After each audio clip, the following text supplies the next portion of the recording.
Hi everyone, and welcome back. The Quiet Place is a movie about a family trying to survive in a post-apocalyptic world, forced to live in silence due to blind monsters with ultra-sensitive hearing. Spoilers ahead. Day 89. The movie opens with the sound of rustling leaves in an abandoned ghost town. As we enter into an empty grocery store, we see a family tiptoe barefoot through its empty aisles. The mother, Evelyn, silently looks through the medicine aisle, carefully picking through a stack of pills, before bringing it back to her son, Marcus. The older sister, Regan, looks at them over a counter as the mother signals that he's okay. She walks over to her younger brother, Bew, who is drawing a rocket on the ground. He signals to Regan, "Rocket, that's how we'll get away," then climbs the mostly empty shelves and reaches for a space shuttle toy. The toy falls from the shelf, but Regan scrambles to catch it before it hits the floor.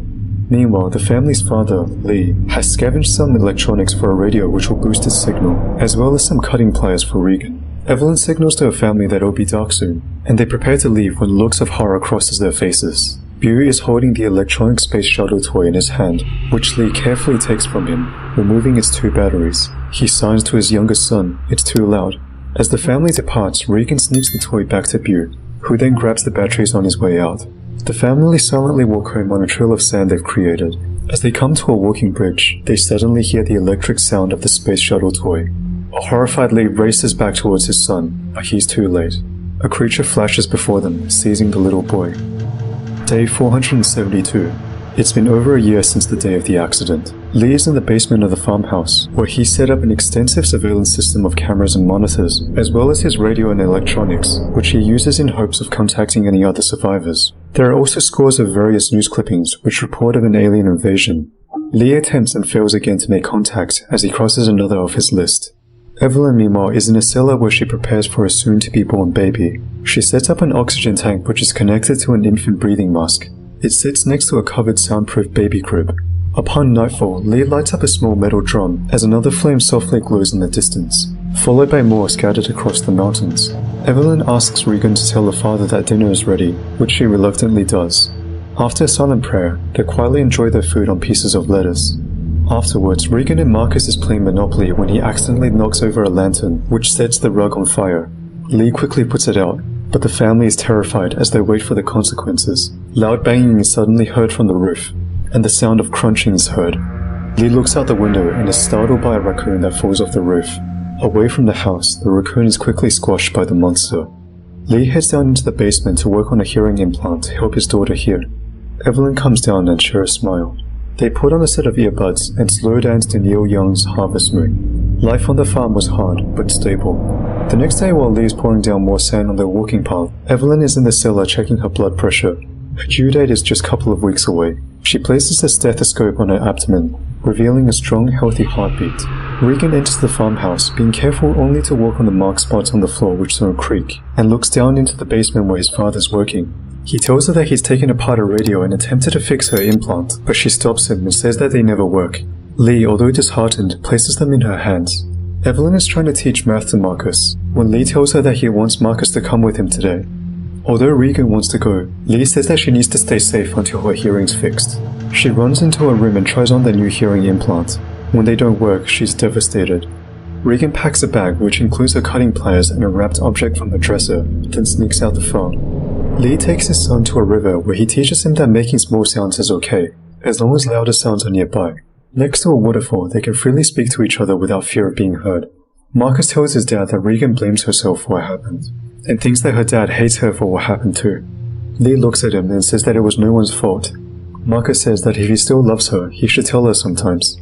Regan has arrived at a walking bridge where a makeshift memorial has been constructed for Bew. She unwraps the object from her dresser, revealed to be the space shuttle toy, then uses the pliers to cut a wire which enables the toy to light up without making any noise. Back at home, Evelyn is carrying a laundry bag up from the basement when it gets snagged on the stairs. She manages to pull it loose, exposing the point of a nail sticking up from the stair. On the way back home, Lee and Marcus are startled by an old man coming out of the woods. They notice the dead body of his wife on the ground nearby. Lee implores the old man to stay silent, but instead he lets out a primal scream. Lee grabs Marcus and runs as the man is quickly snatched by a monster. Back at home, Evelyn's water breaks. She quickly heads down to the basement and impales her foot on the exposed nail.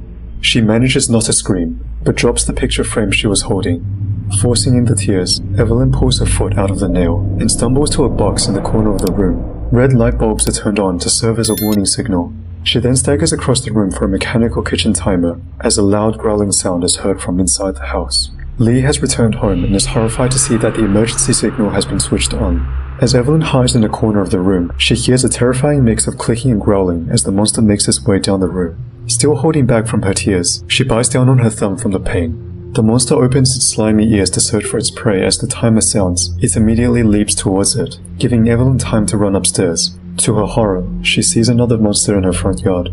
Lee tells his son that his mother is in danger, and that he needs to go and make a sound louder, and that he can do this. Evelyn goes upstairs into the bathroom and sinks into the tub as blood drools across it. Lee grabs his shotgun as Marcus uncovers a bundle of fireworks. Evelyn winces as the monster inches closer. Unable to hold back any longer, she howls out in pain as the fireworks illuminate the night sky, which Regan sees. Lee searches the house and walks into the bathroom where he sees an empty bathtub covered in his wife's blood. He begins to weep, believing Evelyn's dead, but is overjoyed to discover that she's safe and hiding in the shower with a newborn baby. Lee carries both of them into the soundproof bunker they've been preparing, and hides the baby inside the crib. Marcus, meanwhile, is walking back towards the house when he hears an alien. He makes a run for it into the cornfield, running straight into a tractor wheel, knocking himself unconscious. Regan has returned home and sees the beam from Marcus's flashlight coming from the cornfield. Distracted, she doesn't hear the monster behind her. But just as the monster moves closer, Regan's implant starts producing a high-pitched feedback loop, distressing the monster, causing it to run off. All while Regan is oblivious to what just happened. She finds Marcus and they retreat to the top of a grain silo and wait for their father. Evelyn wakes up to see their plan has worked. However, they don't have time to celebrate as Lee goes to look for the kids. As he leaves, we see water leaking into the cellar. On top of the silo, Marcus signs, "Don't worry, he'll come for us." But Regan shakes her head, replying, "He'll come for you." Marcus goes and gives his sister a hug as Lee sees them on the cameras. Evelyn wakes up to see that the cellar has flooded. The baby is sleeping in the soundproof crib, but the top is open. And on top of this, one of the monsters have found their way inside the room. Evelyn carefully wades across the water, picks up her baby and creeps to the back of the cellar as the monster continues to look for them. The two children are arguing whether they should wait for their dad or return home themselves when Marcus falls into the silo. As he's slowly drowning in the grain, the alien in the cellar with Evelyn is drawn by the noise. The hatch breaks away completely and falls into the silo, just missing Marcus. Regan jumps into the silo and successfully saves her brother. Regan and Marcus both sit safely atop the silo door, but then they hear a crash. The alien from the flooded cellar jumps into the silo as the kids cover themselves with the hatch door. They seem doomed until Regan's implant once again lets out a high-frequency screech, forcing the alien to run. Lee reunites with his children, but he hears another alien nearby, telling the children to quickly hide in a truck. He's quickly attacked by the alien, which causes Marcus to scream. Upon hearing this, the alien heads for the truck as Regan's ears begin ringing again. However, this time it malfunctions and the sound suddenly stops. The alien immediately jumps onto the truck and starts ripping it open. Lee, who is badly injured, makes eye contact with his daughter and signs, "I love you, I've always loved you," before letting out a yell.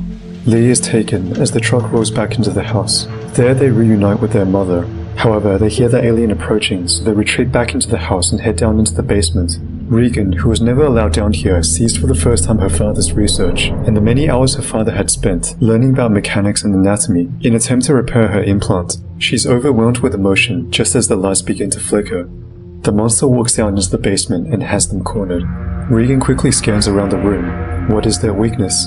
Taking out the new hearing aid Lee made for her, she switches it on and dials the frequency, causing the alien to tremble. Stumbling onto a nearby microphone, Regan presses her hearing aid against it, causing the monster to violently convulse until it collapses. The mother and daughter look at each other in disbelief, but only for a moment before it staggers onto its feet. Evelyn, with Lee's shotgun, blows its head to pieces. It isn't long before they see on the surveillance monitors that the shotgun blast had attracted dozens more. The mother and daughter look at each other without words, as Regan begins turning up the speakers, and Evelyn pumping the shotgun with a wry grin on her face.